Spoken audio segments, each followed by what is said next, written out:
Et bonjour à tous, et bienvenue pour cette nouvelle vidéo sur Conan, le fils du futur. On continue l'histoire, on avance bien, on va parler aujourd'hui des épisodes 19 et 20, qui sont pour le moment intéressants. Et pour une fois, on va peut-être aller un peu dans l'analyse sur certains points, surtout à l'épisode 19, mais aussi le 20. Alors ce sera pas la même chose, ce sera pas le même topic. Bref, j'arrête pour cette fois et on va se lancer tout de suite dans le sujet. Alors, l'épisode 19 s'appelle Le Grand Tsunami.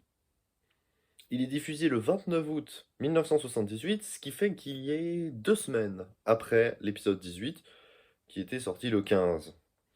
Donc voilà, une petite pause, il n'y a pas eu d'épisode le 22, hein, août 78. Bon bah voilà, c'est comme ça. C'est pas la première fois que c'est le cas pour Conan le fils du futur, mais bon, c'est pas très grave à vrai dire. Alors les soldats d'Industria, ils sont tous en train de revenir à Edenia, tout simplement parce que leur navette, leur bateau de combat a été coulé hein, par Conan à la fin de l'épisode 18. Bon, jusqu'ici, ça c'est ce qu'on avait du coup à l'épisode 18.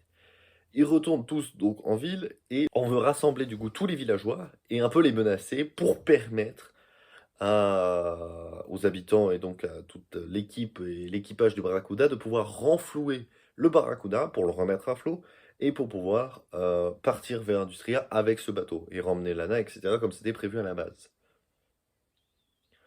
Et on voit déjà, bon bah, Industria et les hommes n'ont plus vraiment confiance, ils sont plus vraiment maîtres de ce qu'ils sont, à part Monstri qui a toujours envie d'être un peu cruel avec les autres. Même si bah, les munitions commencent à manquer et que si jamais il devait y avoir une rébellion, etc., ils ne pourraient plus faire face à ça, sachant que la plupart des munitions des hommes d'Industria se trouvaient dans le bateau justement qui a été coulé. Donc c'est un peu la merde, on pourrait dire, pour les hommes d'Industria qui n'ont plus vraiment confiance et qui n'ont plus l'air d'être maîtres de ce qui se passe sur l'île.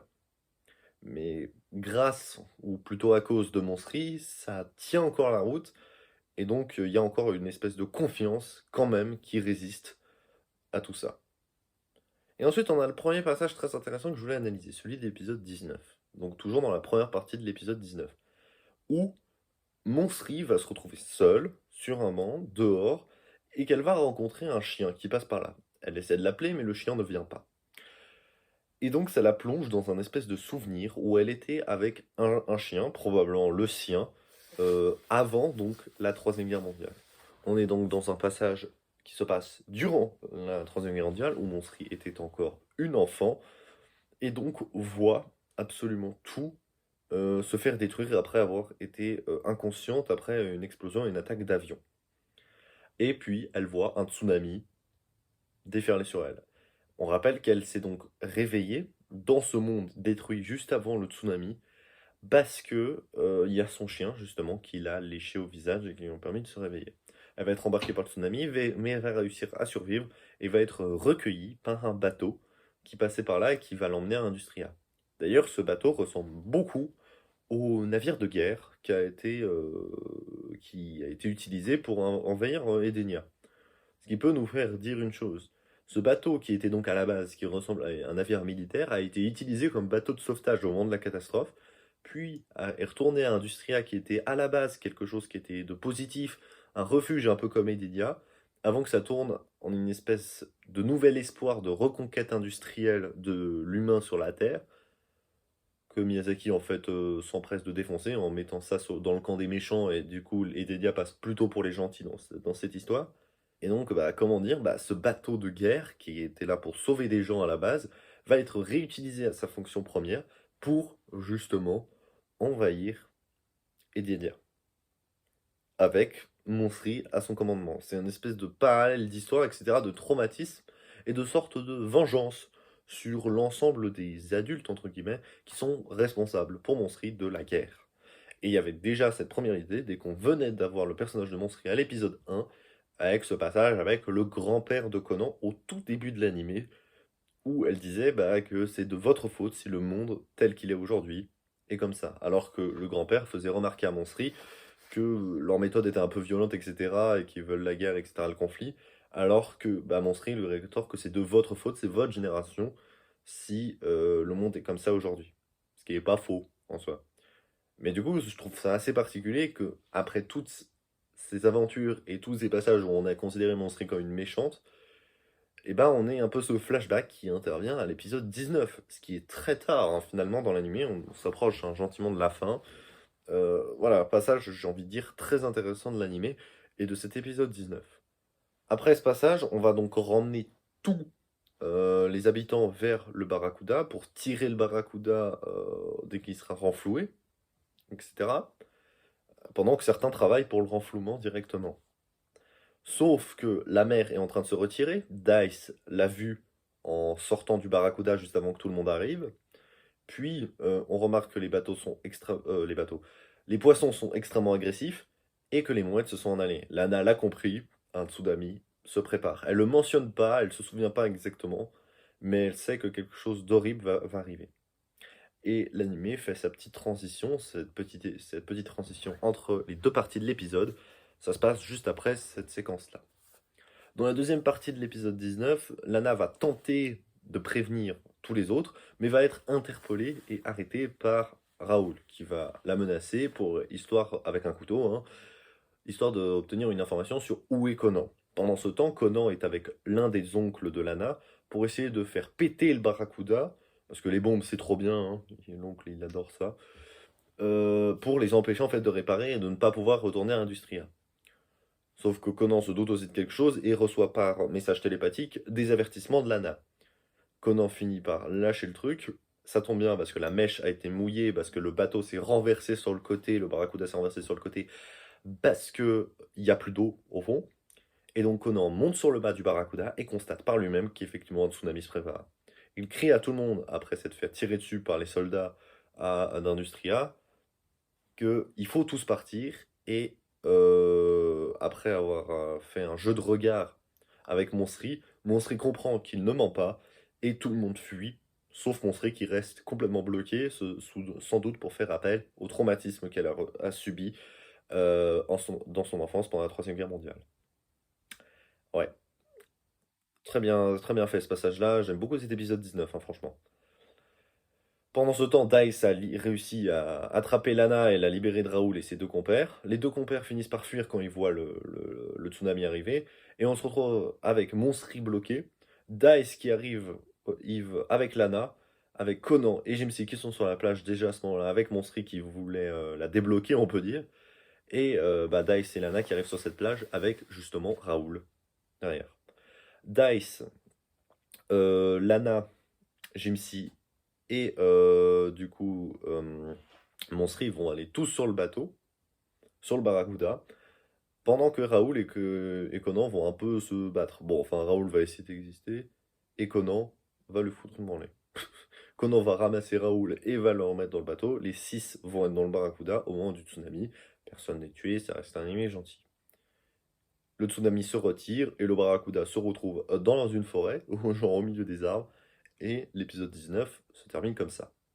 L'épisode 20, maintenant, c'est de nouveau à Industria. Il sort et est diffusé le 12 septembre 1978, ce qui fait que, encore une fois, 2 semaines d'écart. C'est pas la semaine qui suit, du coup, le 29 août. Là, on est encore un saut de 2 semaines pour cet épisode 20. Mais là encore, un très bon épisode, comme l'épisode 19. Au moment où tous les soldats sont mis ensemble et se demandent ce qu'ils vont devenir à Edenia, la décision est prise de les utiliser un peu comme des nouveaux habitants et qui vont donc travailler dans les champs parce qu'il y a des moissons à faire. C'est pas de l'esclavage, je vous rassure, c'est peut-être mal dit comme je l'ai dit, mais voilà, on veut être gentil en fait avec ces envahisseurs. Monstry semble complètement ailleurs. Elle est encore, on dirait, sous le choc de ce deuxième tsunami et en train de cogiter sévère. On se demande ce qui se passe dans sa tête et on n'arrive pas trop à savoir quoi. Finalement, on a du coup cette entraide entre les défenseurs et les attaquants, donc la guerre est terminée pour s'aider à faire un moisson au champ. Et donc cette fin d'épisode 19 et ce début d'épisode 20 font tous les deux appel à une thématique récurrente que l'on reverra chez Miyazaki, c'est que la nature, elle est là pour défoncer en fait les conflits humains. La nature, elle est au-dessus des conflits humains. Et encore une fois, Nausicaa de la Vallée du Vent, il va y avoir ce concept-là qui va arriver, surtout dans le manga, on constate que cette première série de Miyazaki et sa création de Nausicaa de la Vallée du Vent, son premier film d'animation pour le studio Ghibli, et ben il y a énormément de ressemblances et de points communs entre ces deux œuvres, et encore sur cet aspect-là de la nature qui vient effacer en fait le conflit humain. Je dirais peut-être que dans Nausicaa, c'est peut-être encore plus sérieux et encore plus travaillé que Conan, qui est peut-être plus tourné sur le côté de le public plus ouvert, enfin plus jeune, etc. Donc voilà, c'est peut-être moins élaboré. Bon, ça me parle moins, mais on reconnaît justement c'est la volonté de Miyazaki d'écrire quelque chose d'équivalent en fait dans Nausicaa de la Vallée du Vent. Mais peut-être de manière plus poussée et plus triste, plus dure aussi que dans Conan, à mon sens. Conan envisage donc de retourner à Industria. Jimsi accepte donc tant bien que mal de l'accompagner. Et vu que le Barracuda est en réparation et que Dice lui dit que ça va prendre énormément de temps, et qu'il veut utiliser un autre bateau, mais en fait il va pas l'utiliser, il décide finalement de prendre cet engin, on peut dire, machine volante, sous-marine et flottante, que le docteur Rao avait fabriqué. Il va demander même à Monsri de l'aider à la piloter, et va demander du coup l'avis au maire et au second oncle de Lana, qui vont refuser dans un premier temps. Ce sera du coup la fin de la première partie de l'épisode 20. Lana n'est pas autorisée à y aller, et Conan ne veut même pas en fait qu'elle y aille. C'est ce qui va être dit au début de la deuxième partie de l'épisode 20, où Conan se refuse à l'idée que Lana l'accompagne. Finalement, Conan et Jimsi sont avec Monsri et partent à bord de cet étrange appareil, et tout le monde leur dit au revoir. Conan fait finalement arrêter cet engin pour sortir de cet engin et aller chercher Lana qui les regardait depuis le large. Et là, j'étais en mode, mais c'était sûr en fait. Mais bien sûr qu'elle allait faire partie du voyage. On nous a fait douter, hein. J'y ai cru à un moment, hein. J'ai cru qu'en fait elle était cachée dans le truc, mais en fait non. Et finalement, elle va être attrapée un peu à la dernière seconde par Conan qui lui dit bah finalement on va y aller. Ce qui fait beaucoup rire l'un de ses deux oncles, l'oncle docteur, Jean, euh, en se disant que c'était tellement sûr vu que bah ils s'apprécient tellement et puis ils ont vécu tellement d'aventures ensemble, c'est normal que ça se passe comme ça. En plein vol, finalement, bah il y avait quand même un passager clandestin. Mais sauf que moi je pensais que c'était Lana, mais en fait non, Lana a été récupérée comme ça. Bah c'est qui? Eh bah c'est Dice qui s'était planqué dedans. Monsri veut le ramener, mais Conan lui dit non, finalement on va le garder, etc. Donc, les 5 Gugus, Monsri, Jimsi, Conan, Lana et Dice, vont tous aller à bord de la machine, vers Industria. Ils vont être repérés par l'hydravion qui va un peu les pourchasser. Pendant le vol, et juste avant ça, il y avait eu un passage où Lana apportait à manger et à boire aux autres passagers. Et ce que j'ai trouvé génial, c'est la réaction de Monsri qui a été très amicale avec tout ça. Monsri est étonné de la confiance que Conan place en elle, alors qu'elle a fait des choses horribles avant. Et finalement, Monsri décide de les aider et de rester avec eux à Industria. L'épisode s'arrête au moment où l'hydravion retrouve de nouveau cette machine volante, et Monsri et Conan décident de l'affronter, mais se font un petit peu toucher, tandis que Dice, Jimsi et Lana, eux, sont sur la terre ferme, au-dessus d'une falaise. Et l'épisode s'arrête comme ça. Alors, ce dernier point qui est ultra intéressant avec cet épisode 20, c'est évidemment le basculement de Monsri. À vrai dire, je pense que c'était clairement pas le personnage dont je m'attendais quelque chose. Parce que ce personnage était vraiment montré comme un personnage ultra négatif dès le premier épisode, avec l'exemple du grand-père que je citais tout à l'heure. Le grand-père donc de Conan. Et puis avec tout ce qui s'est enchaîné de l'épisode 1 à 19, et même la cruauté qui est dite dans ses paroles juste avant le flashback qu'elle a eu à l'épisode 19, moi j'ai trouvé qu'elle était horrible en fait. Donc moi je trouve ça génial en fait ce basculement, parce que avant ce flashback, on s'en doutait pas du tout que le personnage allait basculer. Mais là on sent vraiment qu'il y a un truc qui s'amorce. Et dans l'épisode 20, on a vraiment l'impression que le basculement a été effectué. Mais est-ce qu'on peut se tromper? Est-ce qu'il va y avoir un renouveau de retournement de situation dans les 6 derniers épisodes? Peut-être, nous verrons. Et voilà, j'en termine maintenant sur cette vidéo. Alors sur les 6 derniers épisodes, j'hésite à en faire 3 vidéos, donc 2 à chaque fois, ou peut-être 2 vidéos, donc 3 à chaque fois, juste pour tester et voir ce que ça donne. Je vais peut-être faire du coup, dans 2 semaines, 3 épisodes d'un coup. Je verrai ce que ça prend en termes de temps, vu qu'on approche de la fin de l'animé, donc il y a aussi peut-être certainement beaucoup plus de choses à dire. Je verrai, parce que là, cette vidéo est déjà assez longue, mais les épisodes 19 et 20 étaient plutôt intéressants. Pour ce qui est de la semaine prochaine, on va se retrouver évidemment pour un film d'animation d'un très grand réalisateur dont on a déjà parlé.